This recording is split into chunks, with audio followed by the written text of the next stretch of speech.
On va passer sur, alors, dernier petit point concernant le conflit israélo-palestinien.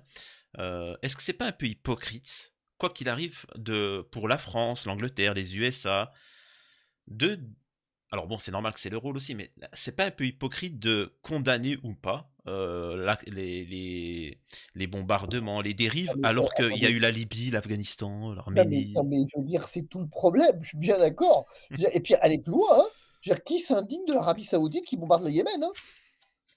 Ça intéresse L'Arménie qui personne, hein? se la Le la Yémen, je suis l'Ar sûr que personne ne sait. l'Arménie qui est composée essentiellement de chrétiens, L'Ar heu, alors l'Arménie, c'est pas compliqué, tout le monde s'en fout. voilà, Mais c'est ça, je sais pas pourquoi, c'est un principe historique, on s'en fout. L'Arménie, tout le monde s'en tape, depuis tout le temps. D'ailleurs, ce qui est très marrant, c'est que même à Marseille, les Arméniens de Marseille se foutent même des Arméniens d'Arménie. C'est un truc que je comprends pas ça. Heu et le fait est que non mais c'est une non mais attendez, non mais je veux dire, ça me saoule, ça me saoule, ça me saoule. De rendez-nous Dominique de Villepin, putain! Non mais on a le choix entre Sarkozy et Villepin, on a pris Sarkozy, merde! Mais non, c'est pas drôle, quoi. Vous avez entendu Dominique de Villepin sur France Inter dire il y a ah 2 ouais? jours: «Non mais écoutez les gars là, vous avez vu ce qu'il fait Israël?» C'est le seul qui l'ait dit, hein. Mmh. Qui a dit: «Non mais vous imaginez bien que c'est pas possible quand même. Vous imaginez bien qu'on est en train de créer les conditions du terrorisme de demain». J'ai dit: «Putain, mais si on est 2 à le penser, si lui il le pense aussi, c'est qu'il doit pas être complètement con quand même».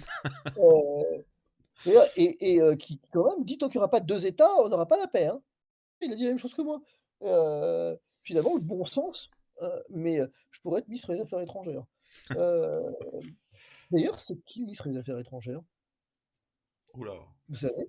Ah pas du tout. Alors là, Non mais c'est grave franchement. quand même. On est en plein allez, vous vous rendez compte un peu? Est-ce qu'il y en a un déjà? Oh mais C'est attendez, je me c'est pas pose possible qu'il y en ait pas. OK, alors c'est vous vous rendez ouais, compte que finalement on a une guerre en Ukraine, on a, en Arménie, Azerbaïdjan, on a Israël, la Palestine et on sait toujours pas qui est le ministre des Affaires étrangères. je pense que peut-être que lui aussi il ne le sait pas, hein, c'est Oui, je pense que lui, c'est surtout lui, il le sait pas. Non mais c'est vous avez raison de souligner la grande hypocrisie, mais surtout, si vous voulez un truc, il y a un mot qu'il faut bien comprendre. Il y a 2 choses. États-Unis et hypocrisie, ça va ensemble. C'est de manière générale. Non, c'est tout, non mais États-Unis, non mais États-Unis, les Américains, quoi. Voilà. et bon, Les Américains, c'est pas un pays, c'est une grosse c'est un lobbying, c'est un gros lobbying, les Américains. Il y a eu non mais non mais blague à part, il y a eu le lobbying de l'industrie pharmaceutique qui a tourné à plein, maintenant c'est le lobbying de l'armement. c'est ça, c'est Et au malheureux. fait, ça m'amène à une question. Maintenant, j'ai bien compris que du coup, Netanyahou était le nouveau Churchill, mais du coup, il fait pas un peu la gueule, notre ami ukrainien, heu,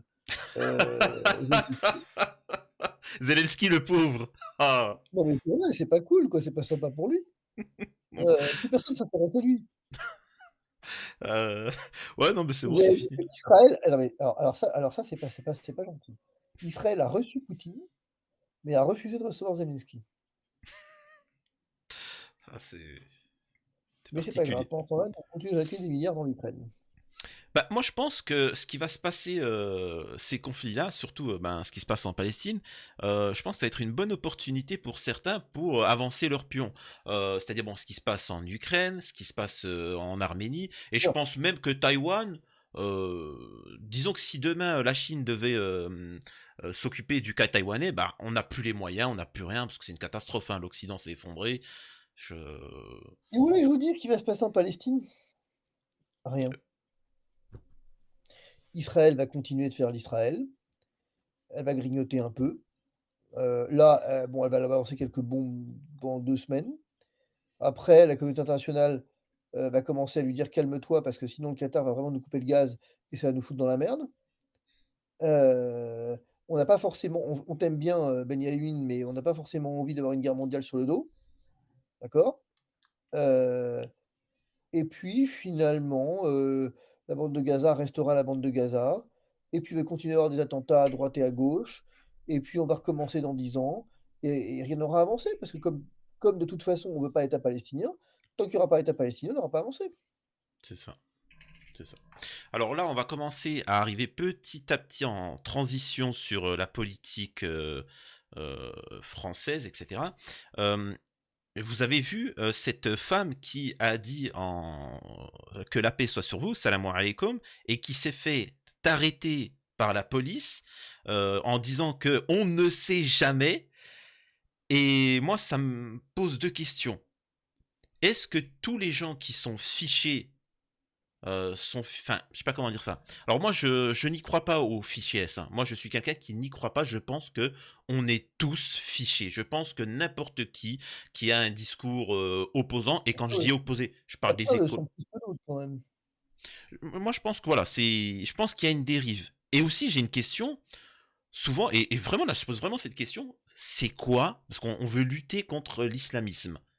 Moi qui suis musulman, je sais c'est quoi l'islam, mais c'est quoi l'islamisme? Parce que pour lutter contre quelque chose, il faut déjà déterminer ce que c'est. Alors, moi, j'en sais rien, je veux pas lutter contre l'islamisme, je veux lutter contre le terrorisme et je vais vous dire que votre terroriste se revendique de Bouddha, d'Allah, ou de Mao, c'est son problème, pas le mien. Moi, je veux dire, ce que je veux, c'est lutter contre les actes, pas les idées. Je C'est m'en ça. fous des idées, quelque part.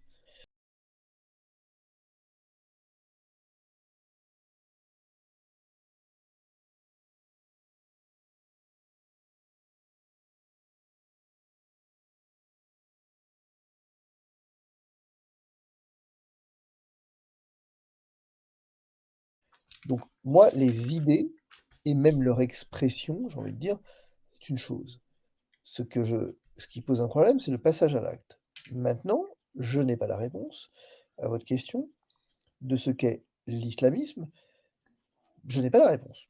Pour la raison suivante, c'est que certains et quand je sais pas, certains disent: «Non mais tu te fous de ma gueule, on se fout de notre gueule, l'islamisme c'est l'islam». Bon, qu'en gros tout musulman est un terroriste de puissance, pour faire simple. C'est la théorie, faut être honnête, c'est peu ou prou la théorie d'Éric Zemmour. Ouais. Ça je pense pas qu'ils le disent comme ça et je veux surtout pas ici, trahir ce qu'il dit. C'est pas à moi de je vais pas faire de polémique, mais il me semble quand même qu'il tend à considérer, j'ai peut-être tort, hein, peut-être moi qui ai mal compris, si j'ai mal compris qu'on me corrige, mais j'ai je il tend à considérer peu ou prou que le musulman apporte en lui une espèce c'est un peu, c'est un peu un cancer qui va se développer ou pas, quoi. Ah mais il l'a dit clairement, hein, il l'a clairement dit que c'était pire que l'idéologie, nazie, et cetera. Ça, il l'a clairement dit dans un Ça dans ça un ça bon, je sais pas, mais c'est un peu en tout cas, voilà. Donc ça, c'est la première théorie. La deuxième théorie, c'est de dire: «Il y a une dérive, de l'islam, une interprétation, politique, et littérale de littérale, je sais pas, mais une interprétation, oui, bon, disons littérale, même si le mot me va pas, de l'islam et qui finalement est fondamentaliste, une version fondamentaliste de l'islam, laquelle nourrit, le terrorisme, mais ça pourrait être le cas pour n'importe quelle religion. Il y a forcément une part de vérité là-dedans. Dire, je peux pas nier qu'il y ait une part de vérité. Je ne sais pas jusqu'où, en fait. Et à la question: «Comment on lutte contre ça?» j'en sais rien, en fait. Je suis pas capable de répondre à cette question. Je pense cependant que nous devrions faire très attention quand nous faisons rentrer, il faut être honnête, des musulmans en France, parce qu'il faut bien vérifier, d'où ils viennent et où est-ce qu'ils ont été bercés. Comment est-ce qu'ils ont été bercés? C'est pas tout à fait la même chose si vous faites rentrer un mec qui a été bercé, en Afghanistan, enfin, non, chez les mollahs iraniens ou effectivement de l'autre, j'ai envie de dire qui vient de Syrie, et qui a été que si vous faites rentrer un mec qui vient du Maroc quand même, c'est pas tout à fait la même chose. mmh, Donc si vous voulez, en même temps, je m'interroge et j'ai pas la réponse, donc je sais pas. Sur le point de savoir, est-ce que l'islam reconnaît est-ce que les musulmans sont capables de dire aujourd'hui qu'en leur sein il y a quand même une dérive d'un certain nombre de fondamentalistes. Le problème, c'est que je comprends ce qu'ils disent. L'argument régulier, c'est de dire: «Mais ces gens-là ne représentent pas l'islam» et je peux le comprendre cet argument. Je peux le comprendre, mais néanmoins, ils se revendiquent de l'islam.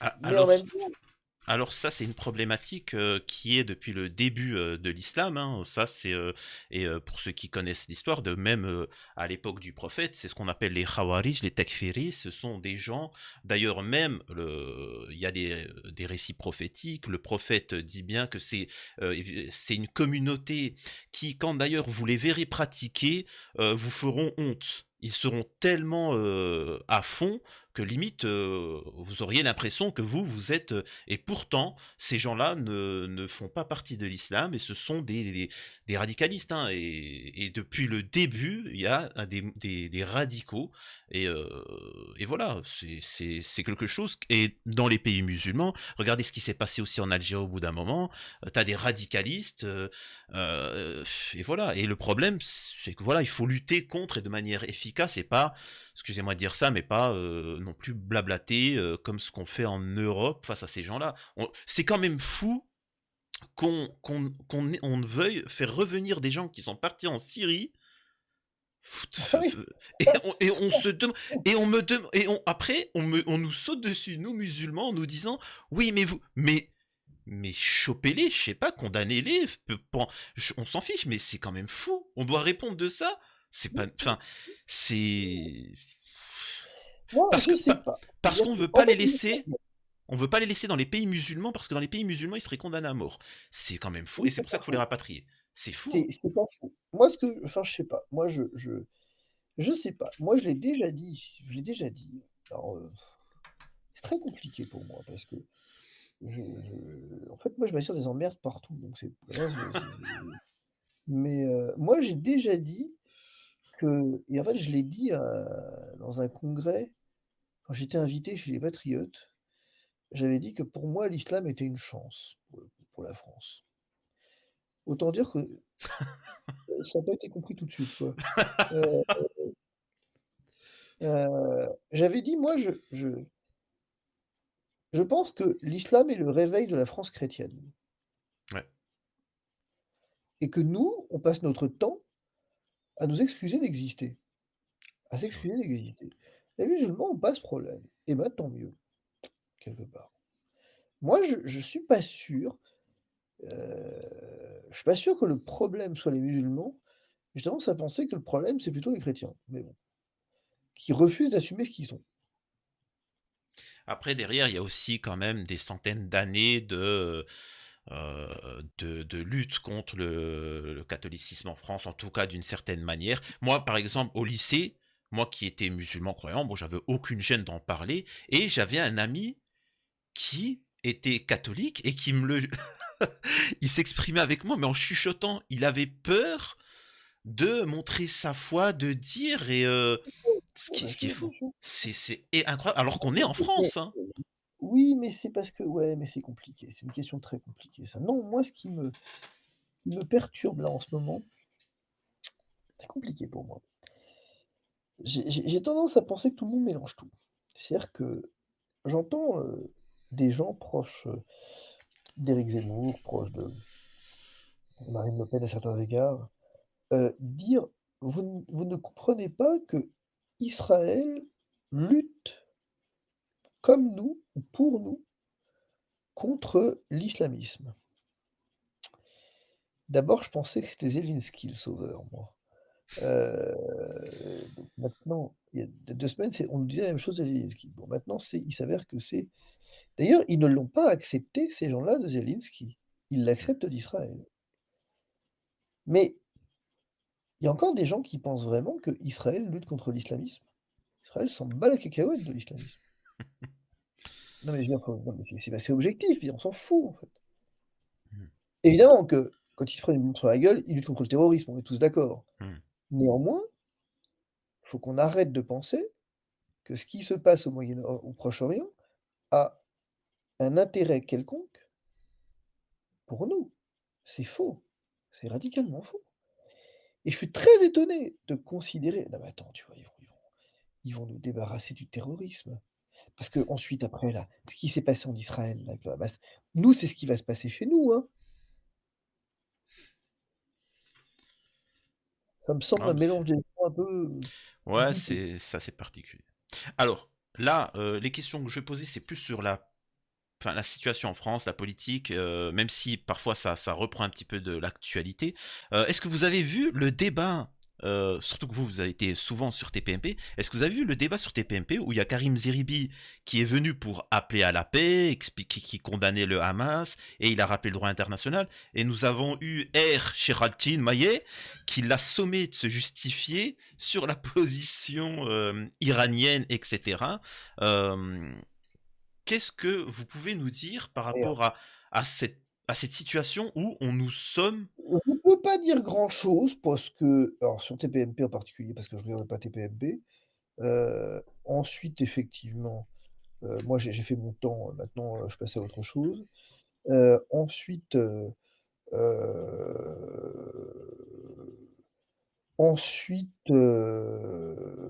que dire? Qu'on est Après, toujours sommé de quelque chose de toute façon.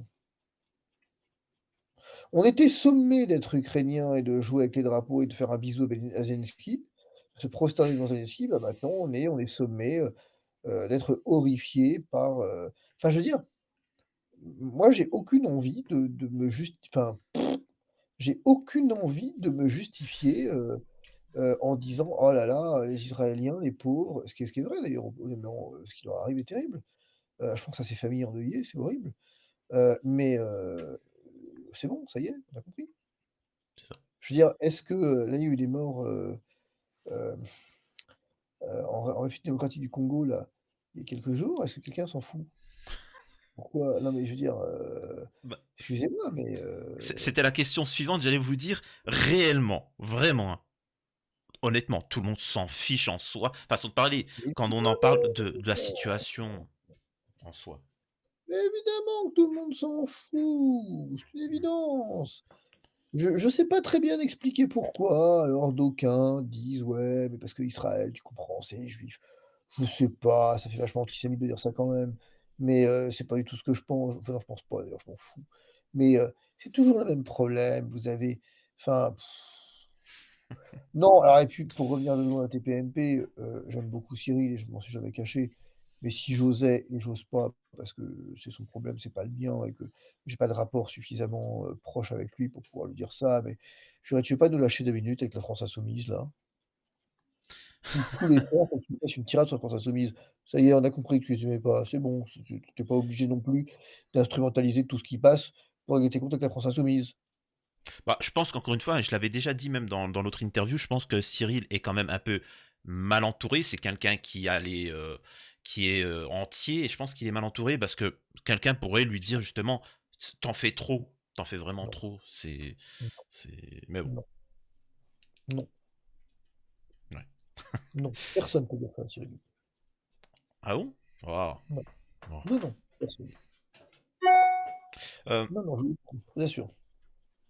ouais, mais après, bon, sa famille, ses proches, mais sur le plateau, de toute façon, c'est des employés, mais bon, ça c'est encore autre chose. Euh, Alors, concernant les partis, là, moi, j'ai envie de vous entendre sur la politique, le système des partis politiques. Est-ce que vous pensez pas qu'il faudrait abolir les partis politiques? Et je fais Ouh là! référence à la note Ouh là! de Simone Veil. Je sais pas si vous l'avez lu. Ouh là! Ouh là! Ouh là! Mais je m'en tamponne la cacahuète, mais à un point, vous imaginez même pas.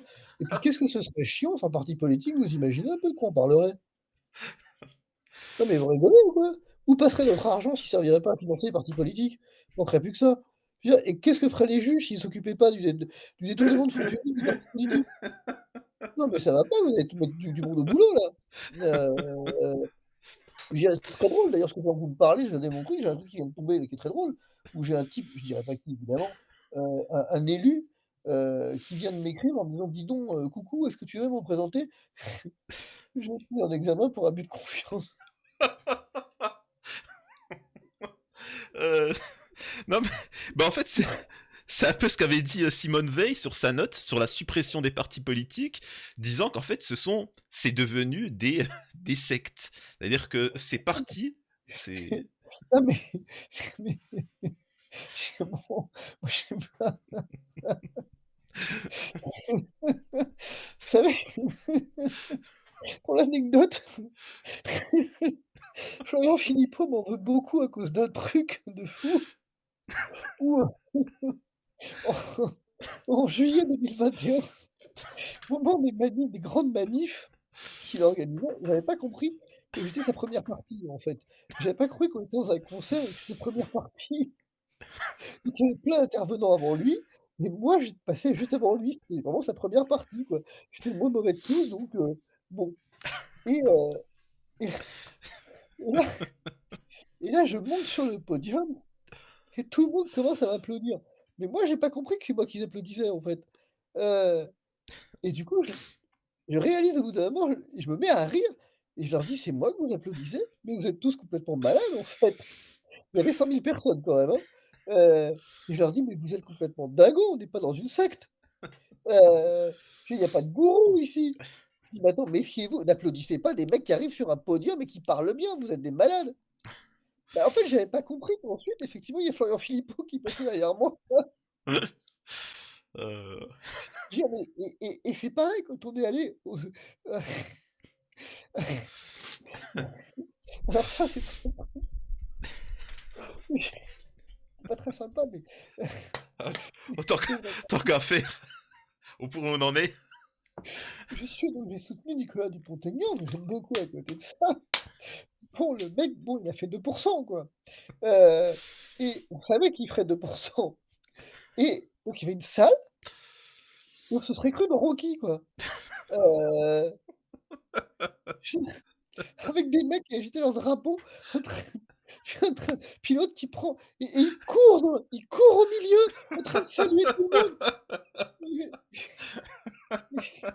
et toi, tu es là, tu te dis: «Mais je suis où là, au fait? J'ai pas compris».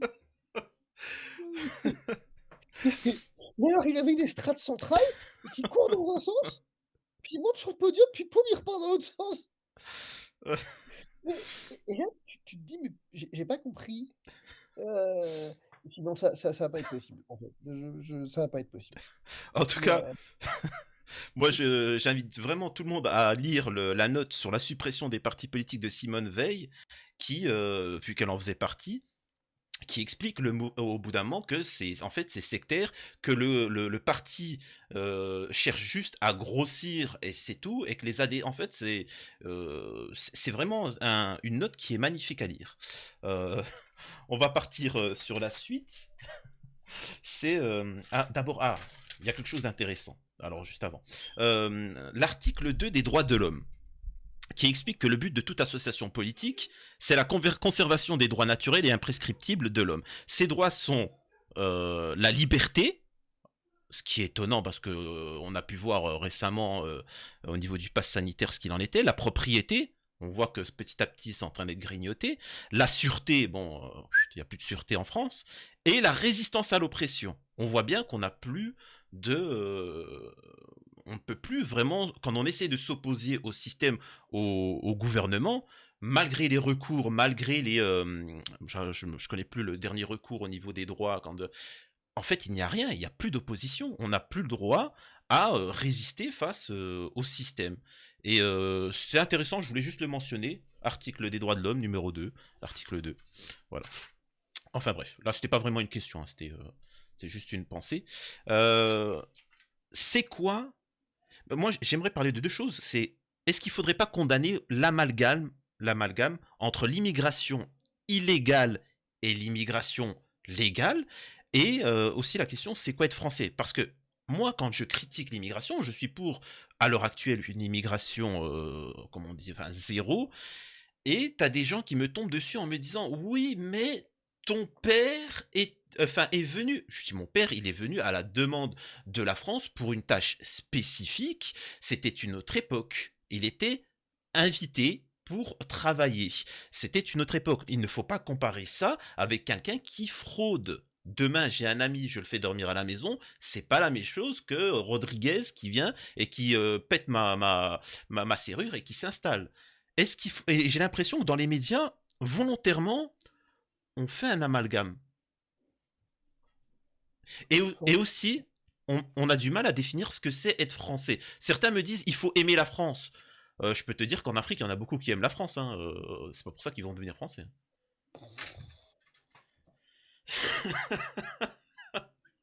Je m'en fous. Non, mais c'est vrai, je m'en fous. Ouais. Voilà, Ouais. je suis d'accord. Dé Je m'en dé fous. alors, dernière question, justement, et qu'est-ce que vous avez pensé du discours du pape? Je m'en fous. On C'est dit vrai, pas d'ailleurs charité bien ordonnée commence par soi-même. je sais pas, je m'en fous, j'écoute pas ce qu'il dit. C'est un principe. Le pape François, j'écoute pas ce qu'il dit. Ça va plus vite, ça m'évite de m'énerver. C'est Donc réglé. j'écoute pas ce qu'il dit. Et Il y a des gens comme ça, j'écoute pas Macron, j'écoute pas ce qu'il dit, donc je m'énerve pas. Mais le pape, c'est pareil, j'écoute pas ce qu'il dit. Van der Leyen, j'écoute pas ce qu'elle dit. Zelensky, j'écoute pas ce qu'il dit. Netanyahou, j'écoute pas ce qu'il dit. C'est pareil. C'est pareil. J'ai comme ça, voilà. Mon beau-père, j'écoute pas ce qu'il dit non plus. C'est pareil. on Et s'en finalement, porte que bien. alors je vais vous dire un truc, mon beau-père, je l'aime jamais, je trouve que c'est un homme formidable depuis que j'écoute plus ce qu'il dit. Et bah, je trouve que c'est un homme formidable. Voilà. Et bah, le pape Et François, c'est pareil, quand je le vois déambuler, comme ça, saluer les gens, bah, je trouve qu'il est super. Du moment où tu coupes le son, c'est bon. Bah, c'est pareil. et Moi, je là, peux comprendre, les gens comme ça, quand tu coupes le son, tout à coup, ils sont vachement plus agréables. Voilà. alors, on a fini, mais j'aimerais profiter que vous êtes là, et parce que j'ai un petit problème juridique, et j'aimerais savoir si je peux attaquer cette personne. Effectivement, j'ai une fille qui, à l'âge de 4 ans, m'avait promis 124 000 bisous en échange d'un jeu Mario. Et alors, on n'a pas signé de contrat, elle ne savait pas écrire. Je lui ai donné le jeu Mario, je n'ai pas eu mes 124 000 bisous. Et est-ce que Non, je peux l'attaquer en justice? non. Non. Bah, non, parce qu'effectivement, vous avez fait confiance à un gamin de 4 ans, c'est vous qu'il faut attaquer. Et, et en plus de ça, cet individu qui est ma fille me dit si tu les veux, il faut m'acheter maintenant 124 000 jeux. Non mais attendez, N'abolissez pas alors je vais vous dire un truc, n'abolissez pas les partis politiques, mais faites-lui en créer un. Euh, non voilà. Alors je précise pour certains qui sont, parce qu'il y en a beaucoup, ils sont premier degré. Hein, on est c'est une blague. Je ne vais pas attaquer en justice ma fille. Faut bien le comprendre. Mais bon, bah écoutez Fabrice, merci pour Avec plaisir. cette intervention, parce que je répète, vous êtes l'un des seuls à avoir de la raison alors que tout le monde est en train de devenir fou, et malheureusement, dans quelques années, on se rendra compte que ben, vous aviez raison et que tout le monde était parti en cacahuète. La problématique, c'est que là, il peut y avoir des conséquences beaucoup, enfin très graves. Donc, mais bon, c'est comme ça. Merci d'avoir accepté l'invitation, et voilà, tout simplement. Est-ce que vous avez un dernier mot à dire? À À part, bientôt. à part, je m'en fous. Bah écoutez, à bientôt, prenez soin de vous, et C'est exactement ce que j'allais dire. vous avez pas osé, À mais bientôt. allez-y, allez. Mais c'est ce que j'allais dire, je m'en fous, en fait. Je suis arrivé à un point où je m'en tape. Mais ainsi, je m'en tape de tout, de leur passe de merde, de trucs de merde, là, de leur guerre qui fait chier tout le monde, des Arabes et des Juifs. Mais je m'en fous, mais à un point, putain. Non, mais bordel. Non, mais c'est vrai, quoi. Ah, mais c'est tellement véridique. Bah écoutez, merci, passez À une bonne bientôt. soirée et à bientôt.